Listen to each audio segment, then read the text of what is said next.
കഴിഞ്ഞ ദിവസം എൻ്റെ ഒരു ഫ്രണ്ട് വിളിച്ചിട്ട് പറയാണ്, അപ്പൊ നമ്മൾ ഒരുമിച്ച് പാസ് ഔട്ട് ആയതാണ്, MA പാസ് ഔട്ട് ആയത്. എന്നിട്ട് അവള് PhD ജോയിൻ ചെയ്തു, PhD കംപ്ലീറ്റ് ചെയ്തു. അല്ല, മിണ്ടാതിരുന്ന പേരൊന്നും പറയില്ല. ഒരു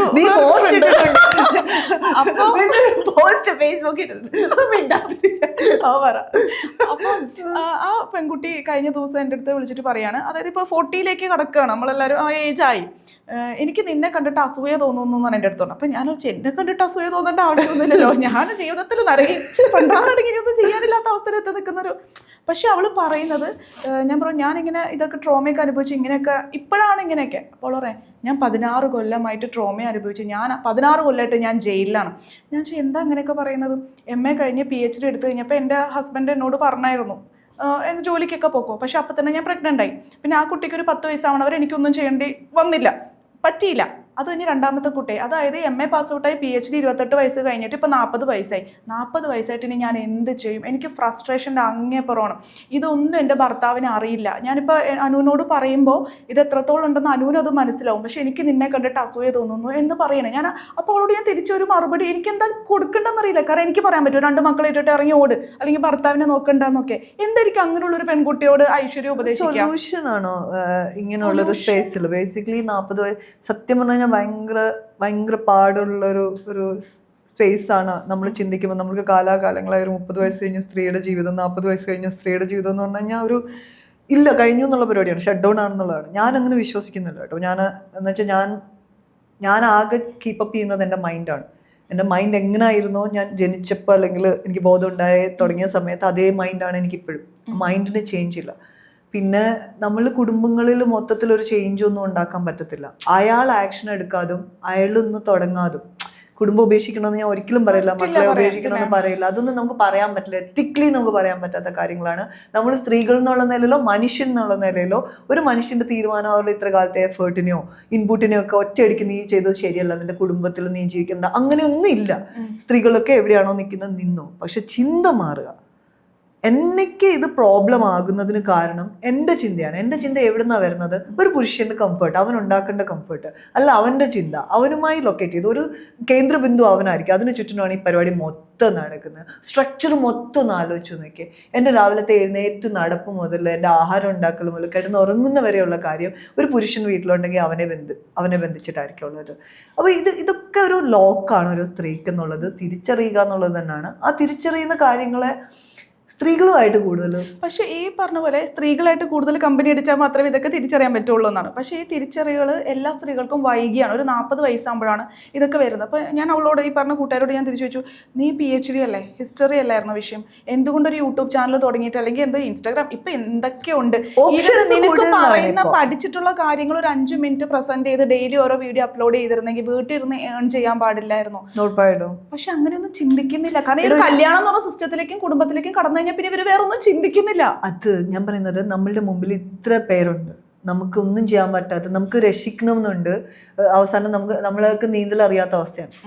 ആ കുളത്തിലെ നീന്തൽ നമുക്ക് അറിയില്ല. ബേസിക്കലി അത് വേറൊരു കുളമാണ്. എല്ലായിടും നീന്തൽ അറിയാത്തതുകൊണ്ട് നമുക്ക് ഇറങ്ങാൻ പറ്റില്ല. കാരണം ചുഴി നമ്മളെ വലിച്ചു പോത്തേ ഉള്ളൂ.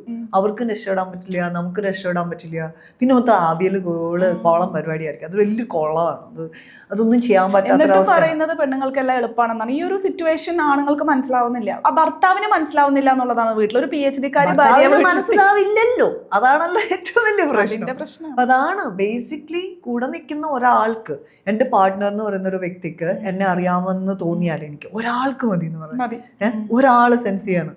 എൻ്റെ ഞാനും താനും കൂടി ഇരിക്കുന്ന സമയത്ത് ഭർത്താവൊന്നും ആവണമെന്നില്ല, താൻ എൻ്റെ സുഹൃത്താണ്. പക്ഷെ ഞാൻ പറയുന്നത് തനിക്ക് സെൻസ് ആവുന്നു, ഒന്നും ചെയ്യാൻ പറ്റില്ലായിരിക്കും. താൻ പറയുന്നത് എനിക്ക് മനസ്സിലാവുന്നു. ഈ സമയത്ത് കിട്ടുന്ന ഒരു ആശ്വാസം ഉണ്ടല്ലോ മനുഷ്യന്മാർക്ക്, അതുണ്ടാകുകയാണെന്നുണ്ടെന്നുണ്ടെങ്കിൽ ഈ കുടുംബങ്ങളിലൊക്കെ കുറച്ചൊന്ന് ലൈറ്റാകും. മനസ്സിലായോ? നമ്മുടെ നാട്ടിൽ ഒരു എഡ്യൂക്കേഷണൽ സിസ്റ്റത്തിൽ ഒരു പ്രോപ്പറായിട്ടൊരു ഒരു കൗൺസിലിംഗ് സ്പേസ് ഒന്നും ഇല്ല. സ്കൂളുകളിലില്ല, അല്ലെങ്കിൽ വർക്ക് ചെയ്യുന്ന സ്പേസുകളിലില്ല, സോഷ്യൽ സെക്ടറുകളിലില്ല. ഈ പറയുന്ന അമ്പലങ്ങൾക്കൊക്കെ പണ്ട് വേറൊരു ഇതുണ്ട്, പള്ളികൾക്കൊക്കെ വേറൊരു റീസൺ ഉണ്ടായിരുന്നു. അതൊക്കെ പോയി, എല്ലാം പോയിട്ട് പിന്നിപ്പം അജണ്ട പ്രോപ്പഗണ്ട നടപ്പിലാക്കാനുള്ള കുറേ സാധനങ്ങളായി എല്ലാം മാറി പൊള്യൂട്ടഡായി കറപ്റ്റഡ് ആയിട്ട് നിൽക്കുന്ന സ്ഥലമാണിത്. അല്ലാതെ നമ്മൾ ഉന്നമനം സംഭവിച്ച് മുന്നിൽ വന്ന് നിൽക്കുന്ന സമയമല്ല ഇത്. ഏറ്റവും കൂടുതൽ ഡാർക്ക് ഏജ് തന്നെ നമുക്ക് പറയാൻ പറ്റും. അത്രയും കൺഫ്യൂഷനിലാണ് നിൽക്കുന്നത്. ഇനി വരുന്ന എന്നെ സംബന്ധിച്ചിടത്തോളം ഇതുവരെ ഉണ്ടായ എല്ലാ സ്ത്രീകളോടും എനിക്ക് പറയാനുള്ളത്, നമ്മൾക്ക് എന്ത് സംഭവിച്ചു അല്ലെ നമ്മളിൽ പോയിക്കൊണ്ടിരിക്കുന്ന സിറ്റുവേഷൻ എന്താണെന്നുള്ളത് മാറ്റാൻ പറ്റില്ല. ഞാനും ഇൻക്ലൂഡിങ് ഞാനാണ് ഞാൻ പറയുന്നത്. എനിക്കും ഇതേ സിറ്റുവേഷനിലൂടെ ഞാൻ ഇപ്പൊ റീസെന്റ് ഒരു കേസ് കൊടുത്തിട്ടിരിക്കുകയാണ്. മനസ്സിലായി, ഇത് തീരത്തില്ല, ഇത് നെവർ എൻഡിങ് പ്രോസസ് ആയിരിക്കും. അപ്പൊ ആൾക്കാർ ചോദിക്കും ഇതിങ്ങനെ പോയിക്കൊണ്ടേയിരിക്കും. എത്ര കാലം എനിക്ക് ഇതയുടെ അനീതി ഉണ്ടാകുന്നു, അത് എത്ര പേരുടെ കയ്യിൽ നിന്നാണോ ഉണ്ടാകുന്നത്, അത്രയും കാര്യം ഞാൻ എൻ്റെ നിയമ അല്ലെങ്കിൽ സ്പേസുകൾ, നിയമമുള്ള സ്പേസുകളിൽ എന്നെ സപ്പോർട്ട് ചെയ്യുന്ന സ്പേസുകളിൽ ഞാൻ പോയി രജിസ്റ്റർ ചെയ്യും. എൻ്റെ ലോയർ ഡിപ്പാർട്ട്മെന്റിന് ഞാൻ ഡിപ്പെൻഡ് ചെയ്യും. This is the only way ആക്കാൻ. എനിക്ക് അച്ഛനില്ല അമ്മയില്ല. സോ ഈ സ്പേസുകൾ ഒന്നും ഇല്ലാത്ത ഒരാൾ എന്താ ചെയ്യേണ്ടത്?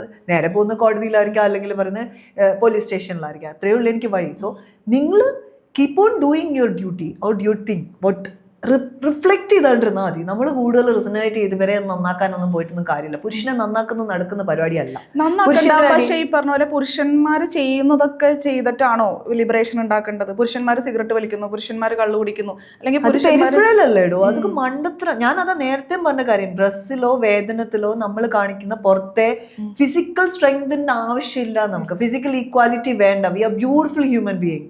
സ്ത്രീകൾക്കുള്ള കർവും മറ്റേ ബംസും എല്ലാം ഇഷ്ടപ്പെടുന്ന ലോകം ഈ ലോകത്തുള്ളടുത്ത് why we need to be like. പക്ഷെ ഞാൻ പറയും, ചെറുപ്പം മുതലേ പുരുഷനും അല്ല ആൺകുട്ടിക്കും പെൺകുട്ടിക്കും ഫിസിക്കൽ ട്രെയിനിങ് കൊടുക്കണം. അവർക്ക് ഹെൽത്ത് കുറെ കൂടെ വലുതാക്കാനുള്ള സ്പേസ് ഉണ്ടാക്കി കൊടുക്കും. ഇനി വരുന്ന ജനറേഷൻ ഇതൊക്കെ നടക്കത്തുള്ളൂ. ഞാൻ പറയാം 40s സ്ത്രീകൾക്ക് ഇതൊക്കെ പോസിബിൾ ആണ്. ബട്ട് അവരുടെ ഒരു ഈ 10-20 വർഷത്തെ ഒരു ഭാരം ഉണ്ടല്ലോ എടോ, അത് എളുപ്പമല്ല. ഈ ട്രോമയല്ല, ഇത് ഭാരമാണ്. മനസ്സിലായി? വിഴുപ്പ്, നമ്മുടെ നിഗൂഢമായ നമ്മളുണ്ട്. നമ്മൾ ഒരു ആളുകളോട് പറയാൻ പറ്റാതെ വെച്ചേക്കുന്ന കുറെ നമ്മളുണ്ട്. അത് എത്ര നമ്മളുണ്ടാവും നമ്മുടെ ഉള്ളിൽ. എത്ര പേരെ നമ്മൾ കണ്ടിട്ടുണ്ടാവും. എല്ലാവരെ കുറിച്ച് നമുക്ക് എല്ലാവരോടും പറയാൻ പറ്റുമോ? ഇല്ല. അങ്ങനെ കൂട്ടി വെച്ച് ഒരു കൂട്ടം സാധനങ്ങളുള്ള മനുഷ്യന്മാരാണ് നമ്മൾ. അതിൻ്റെ കൂടി എക്സ്റ്റേണൽ അഫേഴ്സ്, ഈ പറയുന്ന ഭർത്താവ്, അച്ഛനമ്മ, സമൂഹത്തിൽ നിന്ന് നമ്മൾക്ക് കിട്ടുന്ന അനദർ ബേർഡൻസ്, ഈ സാധനം എല്ലാം കൂടി ഒരു സ്ത്രീ എവിടെ നിന്ന് കൊണ്ട് 40ാമത്തെ വയസ്സിൽ സോർട്ട് ഔട്ട് ചെയ്യുമെന്നുള്ളതാണ്. അല്ലെങ്കിൽ നമ്മൾ വലിയൊരു കമ്മ്യൂണിറ്റി ഒക്കെ തുടങ്ങണം. അതിനൊരു ലിബറേഷൻ. അത് വേറെ പുരുഷന്മാർക്കെതിരെ ഒന്നുമല്ല, സംസാരിക്കാൻ വേണ്ടിയിട്ടുള്ള ഓപ്പൺ ആയിട്ടുള്ള സ്പേസുകൾ തുടങ്ങണം. അത് എത്രയോ അടുത്ത് ലോകത്തിലൊക്കെ നടക്കുന്നു. നമ്മൾ ഇതൊക്കെ ഒന്നും ചെയ്യാണ്ട് നമ്മളിരുന്ന് സംസാരിക്കും എന്ത് ബേസിക്കലി. എന്നിട്ട് നമ്മൾ വീണ്ടും ഈ സ്ക്വയർ വണ്ണിലേക്ക് തിരിച്ചു പോകും. ചർച്ച കഴിഞ്ഞിട്ട് അവസാനം വരും. അപ്പൊ എന്താണ് സ്ത്രീകൾ ചെയ്യേണ്ടതെന്ന് ചോദിച്ചു കഴിഞ്ഞാൽ, സ്ത്രീകളല്ല ചെയ്യേണ്ട ചേട്ടാ, അല്ല നമ്മൾ എല്ലാവരും എന്താ ചെയ്യേണ്ടതെന്ന് ചോദിച്ചു കഴിഞ്ഞാൽ, സ്ത്രീകൾ മര്യാദയ്ക്ക് ഡ്രസ്സ് ഇടണം. ഇതാണ് അവസ്ഥ. അവസാനം എല്ലാം നമ്മൾ ചെയ്തിട്ട് അവർ അത് ചെയ്യണം, സ്ത്രീ അത് ചെയ്യണം. ഞാനൊരു റിലേഷൻഷിപ്പ് മാറി ഒരു 2-3 റിലേഷൻഷിപ്പ് ആകുമ്പോഴേ ആൾക്കാർ ഇതാണ് എന്താണ്.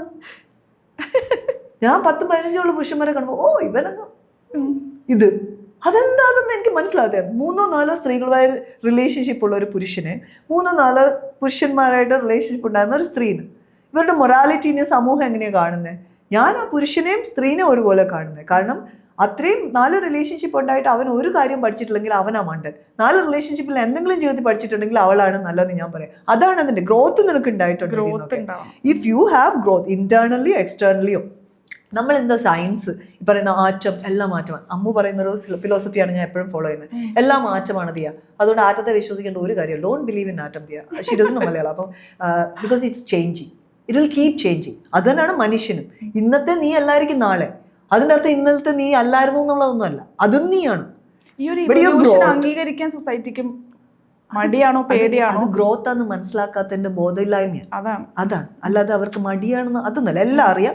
ബോധമില്ലായ്മ എന്ന് പറഞ്ഞൊരു സാധനം മനഃപൂർവ്വം കൊണ്ടുവന്ന് നടക്കും. എന്തിനാണ്? രക്ഷയിടാൻ വേണ്ടിയിട്ട്. അയ്യോ എനിക്ക് അറിയില്ല, അയ്യോ ഞാൻ കണ്ടില്ലായിരുന്നു, അയ്യോ എനിക്ക് മനസ്സിലായില്ലായിരുന്നു, അയ്യോ എന്റെ വികാരം എന്താ നീ മനസ്സിലാക്കാത്തെ. This is normalised. ഇപ്പം ഈ പറയുന്ന സമൂഹത്തിൽ ഇത് ഭയങ്കര നോർമലൈസ്ഡ് ആണ്. ഈ പറയുന്ന ബോധമില്ലായ്മ എന്ന് പറയുന്നത്. ബോധമില്ലായ്മ പുരുഷന് വേണ്ടി ചിന്തിക്കണമെന്ന് ഞാൻ പറഞ്ഞു. പുരുഷൻ സ്ത്രീക്ക് വേണ്ടി ദയവ് ചെയ്ത് ചിന്തിക്കണം.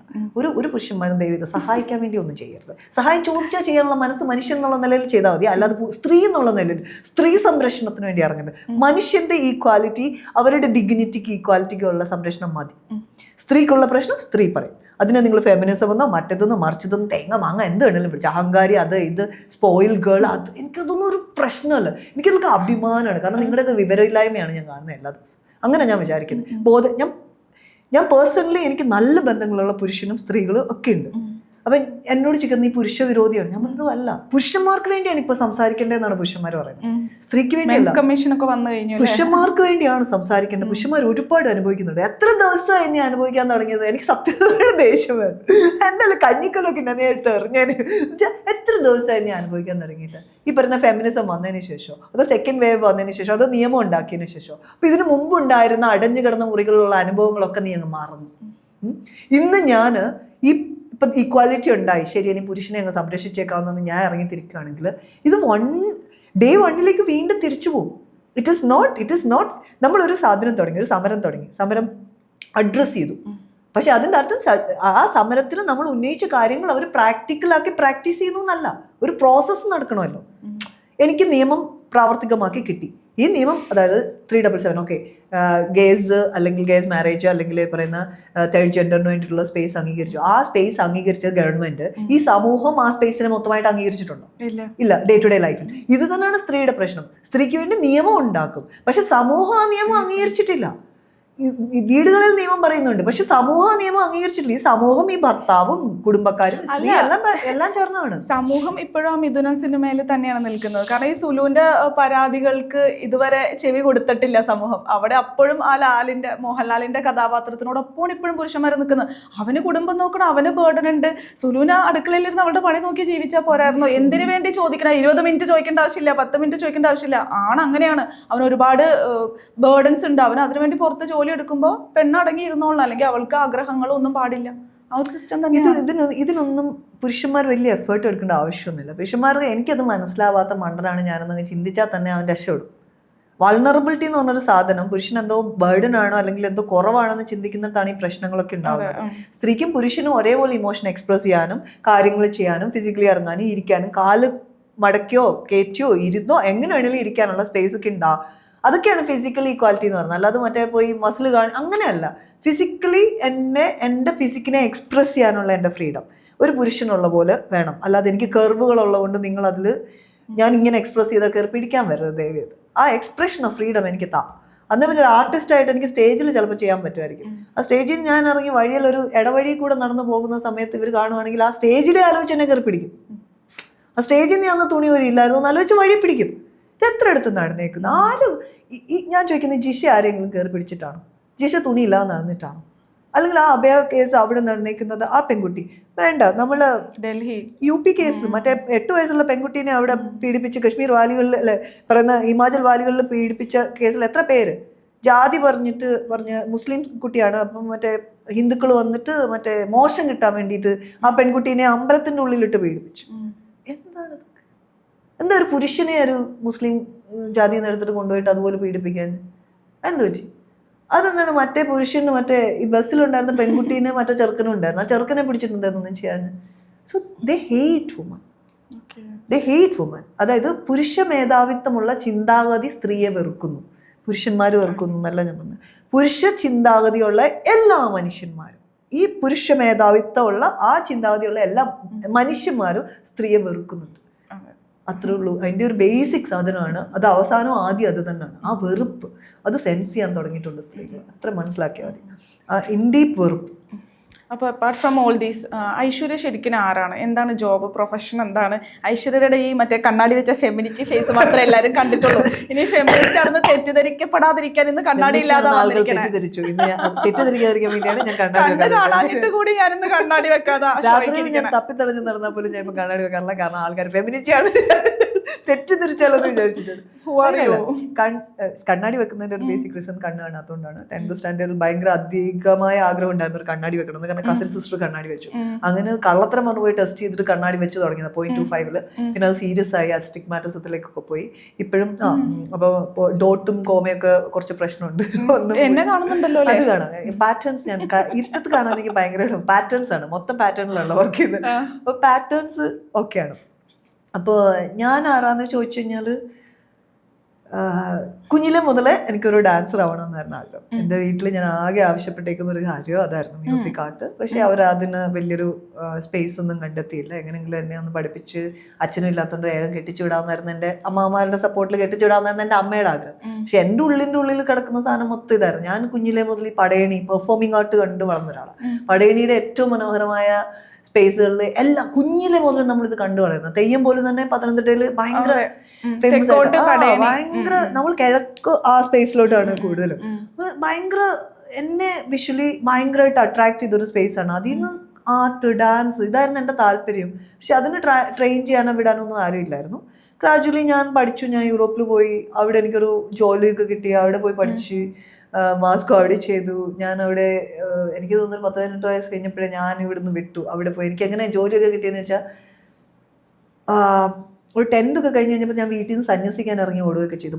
അമൃതാനന്ദമയി ആശ്രമത്തിൽ പോകുന്നു. അവിടുന്ന് വേറെ കുറേ ഇൻസിഡൻസ് ഒക്കെ ഉണ്ട്. അവരെന്നെ പോലീസിൽ പിടിച്ചേൽപ്പിക്കുന്നു. ഞാൻ അഡ്രസ്സ് ഒന്നും കൊടുക്കുന്നില്ല. അങ്ങനെ അവരെന്നെ പിടിച്ചിട്ട് അഗതി മന്ദിരത്തിലിരുന്നു. വളരെ ചെറുപ്പത്തിലാണ്, ടീനേജ് ടൈമിലാണ്. അവിടുന്ന് 3 ദിവസം കഴിഞ്ഞപ്പോൾ ആരോ എന്നെ നോക്കിയിട്ട് പറഞ്ഞു, യോ മോളെ കണ്ടാലറിയാം കുടുംബത്തിൽ പറഞ്ഞതെന്ന്. എന്ത് പറ്റിയെന്ന്? കുടുംബത്തിൽ പറഞ്ഞതെന്ന് പറയുമ്പോൾ ഞാൻ ശരി. അപ്പം തന്നെ ഞാൻ എൻ്റെ വീടിൻ്റെ അഡ്രസ്സ് നമ്പറൊക്കെ കൊടുത്തു. ആ ഒരാൾ നമ്മളിങ്ങനെ പ്രേസ് ആദ്യമായിട്ടാണ് കൂട്ടുകുടുംബത്തിൽ വന്നതാണ്. ഏറ്റവും കൂടുതൽ ടോർച്ചറും ചൈൽഡ് അബ്യൂസും ഒക്കെ ഉണ്ടായത് കാരണമാണ് വീട്ടിൽ നിന്ന് ഇറങ്ങി ഓടുന്നതൊക്കെ. അപ്പോൾ അതൊന്നും അഡ്രസ്സ് ചെയ്യാൻ സ്ഥലങ്ങളില്ല. എല്ലാ സ്ത്രീയുടെ തെറ്റാണ്. ഈ 5 വയസ്സുള്ള കുട്ടിക്ക് അബ്യൂസ് ഉണ്ടാകുന്ന, അല്ലെ 10 വയസ്സുള്ള കുട്ടിക്ക് അബ്യൂസ് ഉണ്ടാകുന്ന പെൺകുട്ടിയുടെ പ്രശ്നമാണെന്ന് പറയുന്ന വീട്ടുകാരായിരുന്നു. അത് അവരുടെ തെറ്റെന്നല്ല, സമൂഹം മൊത്തത്തിലേ അങ്ങനെയായിരുന്നു എന്ന് ഞാൻ പറയും. അപ്പോൾ അതിനുശേഷം ഞാൻ ഒരു സമയം കഴിഞ്ഞ് പുറത്തു പോയി പഠിച്ചു. എനിക്ക് ആർട്ടിനോടുമുള്ള ഡാൻസിനോടും. എന്താണ് പഠിച്ചത്? ഞാൻ മാസ്കോ ചെയ്തു. ഞാൻ ഫിലിം സ്റ്റഡി, മാസ് കമ്മ്യൂണിക്കേഷൻ. അത് കഴിഞ്ഞിട്ട് ഞാൻ ഫിലിം സ്റ്റഡി ചെയ്ത് പ്രാഗിലായിരുന്നു, ചെക്ക് റിപ്പബ്ലിക്കിൽ. പ്രാഗ് ഫിലിം സ്കൂളിൽ ഡയറക്ഷനും സ്ക്രിപ്റ്റ് റൈറ്റിംഗും ചെയ്ത്. അത് കഴിഞ്ഞ് ഞാൻ ആർട്ട് കളറിയിൽ കണ്ടംപററി ഡാൻസ് ചെയ്തിട്ടുണ്ടായിരുന്നു. പിന്നെ കുറച്ച് ആൾ കളരി അല്ലെങ്കിൽ യോഗ ഒരു 6 മാസത്തെ പ്രാക്ടീസ് അത് പഠിപ്പിക്കുന്നുണ്ടായിരുന്നു. പിന്നെ തിയേറ്ററാണ്. ഞാനൊരു കുറച്ച് ഇൻ്റർനാഷണൽ ഷോസ് അറ്റൻഡ് ചെയ്തിട്ടുണ്ട്. ഓൾമോസ്റ്റ് വെൽ നോൺ ഡയറക്ടേഴ്സിൻ്റെ കൂടെ വർക്ക് ചെയ്തിട്ടുണ്ട്. ഇപ്പം തിയേറ്റർ ഓൾവിൽ തിയേറ്റർ ഗ്രൂപ്പിൽ വർക്ക് ചെയ്യുന്നുണ്ട്. ബേസിക്കലി പെർഫോമിംഗ് ആർട്ട് ആൻഡ് അല്ലെങ്കിൽ ഞാൻ പറയാൻ എന്താ പറയുന്നത്, ഡാൻസിനോട് എനിക്ക് ഇപ്പം നമുക്ക് വേറൊരു പെർഫോമൻസ് വരുന്നുണ്ട്. So I do work. നാടകമാണ്, തിയേറ്ററാണ് എന്നെ സംബന്ധിച്ചിടത്തോളം. ഇപ്പം ഞങ്ങൾക്ക് ലാസ്റ്റ് ഇയർ റഷ്യയിലൊരു ഷോ ഉണ്ടായിരുന്നു, ദീപന്റെ. അതിനു മുമ്പ് ചൈനയിലൊരു ഷോ ഉണ്ടായിരുന്നു. പിന്നെ ഈ folk international theatre. I work with different directors actually. അല്ലാതെ ഞാനൊരു ഗ്രൂപ്പിൻ്റെ ഒരു ഭാഗമായിട്ട് അങ്ങനൊന്നുമല്ല. I'm an independent artist and I do craft. I do make എന്തും ലെതർ കൊണ്ട് ത്രെഡ് കൊണ്ട് എന്ത് വേണേലും ഉണ്ടാക്കാം. ഡ്രീം ക്യാച്ചേഴ്സോ മാക്രാമി ആർട്ട് എനിത്തിങ്, ക്രോഷേ. ഞാൻ 2012 മുതൽ ഇതെല്ലാം ചെയ്തു തുടങ്ങിയതാണ്. ഞാൻ കുറേ എക്സിബിഷൻസ് ചെയ്തിട്ടുണ്ട്. എൻ്റെ കൂട്ടത്തിലുള്ള എല്ലാ ആൾക്കാർക്കും അറിയാം ഞാൻ ഇതൊക്കെ ചെയ്യുമെന്ന്. ബട്ട് ഇൻ ബിറ്റ്വീൻ നമ്മൾ ഈ പൊളിറ്റിക്കൽ ട്രാക്ക് എന്ന് പറയുന്നത് നമുക്കൊരു ബാലൻസ് ആണല്ലോ. ഒന്ന് ജീവിക്കുമ്പോൾ നമ്മളിങ്ങനെ ആർട്ട് എന്ന് പറഞ്ഞിട്ട് ആൾക്കാർക്ക് കാണാൻ പറ്റുന്ന ആർട്ടൊന്നുമില്ല. സിനിമ ചെയ്തോ എന്നൊക്കെ ചോദിക്കുന്നത്. അത് എവിടെയും വിസിബിൾ അല്ല, കണ്ടിട്ടില്ലാത്ത ആർട്ടുകളാണല്ലോ. സോ അതിന് ഇപ്പം ഞാൻ പറഞ്ഞിട്ട് ഞാനൊരു 10-14 വർഷമായിട്ട് ക്രാഫ്റ്റിസ്റ്റാണ്.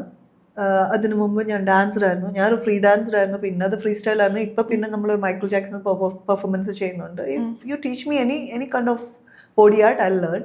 പിന്നെ എസ്തെറ്റിക് സെൻസ് ഉള്ള ആളാണ് എല്ലാ അർത്ഥത്തിലും. വളരെ ഇതിനു വേണ്ടിയിട്ടാണ് എന്നെ ഫെമിനിസ്റ്റുകൾ ആദ്യമായിട്ട് വിളിക്കുന്നത്. നീ എൻ്റെ വീട്ടിലേക്ക് വരൂ, ഞങ്ങളുടെ ഗ്രൂപ്പിലേക്ക് വരൂ, നിന്റെ എസ്തെറ്റിക്സ് വർക്ക് ചെയ്യാൻ ഞങ്ങൾക്ക് താല്പര്യമുണ്ടെന്ന്. അവിടെ ചെന്ന് കഴിഞ്ഞപ്പോഴേ എനിക്ക് കുറച്ച് പ്രോബ്ലമാറ്റിക് സിറ്റുവേഷൻസ് എനിക്കും ഫീൽ ചെയ്തു കേട്ടോ. ഞാൻ വിചാരിച്ചത് എസ്തെറ്റിക്സ് ഒന്നും അല്ല, ഇത് ചുമ്മാ ചില്ലൗട്ട് സീൻ. ഇവർക്കൊന്നും ഞാൻ പറയുന്ന സാധനം സെൻസ് ചെയ്യണമെന്നുണ്ടെങ്കിൽ തനിക്ക് അബോധം ഉണ്ടാവും. ഞാൻ അങ്ങനെ വിചാരിക്കുന്നത്. ഞാൻ വലിയ ആളായിട്ടുണ്ടല്ല, തനിക്ക് ആ ബോധം ഉണ്ടാവും. കൺവേ ചെയ്യുമ്പോൾ അപ്പുറത്തിരിക്കുന്ന ആൾക്ക് സെൻസ് ഉണ്ടാവേണ്ടി. ആ സെൻസ് ഇല്ലാത്തവരെയാണ് എന്നോട് എല്ലാവരും ചോദിക്കൂ, താൻ പറയുന്ന കാര്യങ്ങൾ കേരള സമൂഹം കേരള സമൂഹമല്ല, ഒരു സമൂഹം എടുക്കത്തില്ല. കാരണം സ്ത്രീ പറയുന്ന ഒരു കാര്യം ഒന്ന് എടുത്ത് ശീലമില്ല, 2 അവൾ പറയുന്ന സ്ത്രീകൾക്ക് വേണ്ടിയിട്ടാണെന്നുള്ളത് ഭയങ്കര പ്രശ്നമാണ്. ഫെമിനിസം മറ്റത് സ്ത്രീകൾ ഭയങ്കര പ്രശ്നത്തിലായിട്ട് കൊല്ലങ്ങളും വർഷങ്ങളും ആയിട്ട് ഇന്നും അത് തന്നെയാണ്. ഈ മാനസികാവസ്ഥ ഒന്ന് മാറ്റാനാണ് ഞാൻ പറയുന്നത്. Don't grab my ass, don't hold me when I don't wear a dress. ഈ ബീച്ചിലൊക്കെ എത്രയോ ഫോറിനേഴ്സ് വന്നിട്ട് തുണിയില്ലാതെ കിടക്കുന്നു. തനിക്ക് ധൈര്യമുണ്ടോ? ഈ പറഞ്ഞ കഴിഞ്ഞ ചർച്ചകളിലൊക്കെ പറഞ്ഞാണ് പുരുഷൻ്റെ ഇപ്പം ഡിറ്റക്ട് ചെയ്തു. പുരുഷൻ്റെ തലച്ചോറിൽ സ്ത്രീയുടെ നഗ്ന ശരീരം കാണുമ്പോൾ മറ്റേ ഒബ്ജക്റ്റ് ആയിട്ടാണ് കാണുന്നത്. ആ ഒബ്ജക്റ്റ് ആയിട്ട് കാണുന്ന സ്പേസ് സയൻസ് വരെ പുരുഷനെ സപ്പോർട്ട് ചെയ്യുന്നത് ആയിക്കോട്ടെ. ആ ഒബ്ജക്റ്റ് ആയിട്ട് കാണുന്ന സാധനം അവൻ വീട്ടിൽ നോക്കുമ്പോൾ കാണില്ലേ? അവൻ അമ്പലത്തിൽ പോയിട്ടൊരു ദൈവത്തെ നോക്കുമ്പോൾ കാണില്ല, അവന് മറ്റേ അവന്റെ ടീച്ചറിനെ നോക്കുമ്പോൾ കാണില്ല. ഈ വേറെ കൃത്യം അവനുണ്ട്, അറിയാം. അപ്പൊ വൾണറബിൾ സ്പേസുകളിൽ തപ്പി കണ്ടുപിടിച്ച് പല രീതിയിലുള്ള വൾണറബിലിറ്റിയാണ്. ഒരു കുട്ടിയുമായി ഒറ്റയ്ക്ക് ജീവിക്കുന്ന സ്ത്രീ എന്ന് ഞാൻ പറയുമ്പോൾ ഞാനും വൾണറബിൾ ആണ് ഈ സമൂഹത്തിൽ. നീ ഒറ്റയ്ക്കാണ് ജീവിക്കുന്നതെങ്കിൽ നീയും വൾണറബിൾ ആണ് ഈ സമൂഹത്തിൽ. മനസ്സിലാവുന്നുണ്ട്? അതാണ് സ്ത്രീയുടെ വൾണറബിലിറ്റി എവ്രിവെയർ. ദെൻ ഇങ്ങനത്തെ ആൾക്കാർ ഇങ്ങനെ ഹണ്ടി ബേസിക്കലി ഇവർക്കറിയാം ഇത് കുറച്ചു കാലം ഇങ്ങനെ ഇവരെ എന്താ വെച്ചാൽ ഇവരുടെ സ്പേസിനെ ഉപയോഗിച്ച് ഇവരെ ഉപയോഗിക്കുന്നു ഞാൻ ഒരിക്കലും പറയില്ല. സ്ത്രീയുടെ ശരീരം ഉപയോഗിക്കുന്നതല്ല, അതേപോലെ പുരുഷന്റെ ശരീരം ഉപയോഗിക്കപ്പെടുന്നുണ്ട്. എന്നെ സംബന്ധിച്ചിടത്തോളം എന്നെ തൊട്ടൊരു അല്ലെ വേറൊരു പുരുഷനെ നീ തൊട്ടിട്ടാണ് എൻ്റെ അടുത്ത് വരുന്നത് ഒരു പുരുഷൻ എന്നോട് ചോദിച്ചാൽ എനിക്ക് തിരിച്ച് അത് തന്നെ ചോദിക്കാനുള്ള, നീ ഒരു സ്ത്രീയെ തൊട്ടിട്ടാണ് വരുന്നത്, അത്രയുമാണ് എനിക്കും നിന്റെ ശരീരം അല്ലേ. നീ എൻ്റെ ശരീരം പാവന പുണ്യമായി കരുതുന്നിടത്ത് നിന്റെ ശരീരം എനിക്കും പാവന പുണ്യമാണ്. That is it.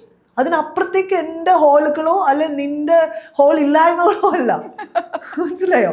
Your brain is hollow, it is not my problem. My heart is full. You understand? Don't make me hollow person.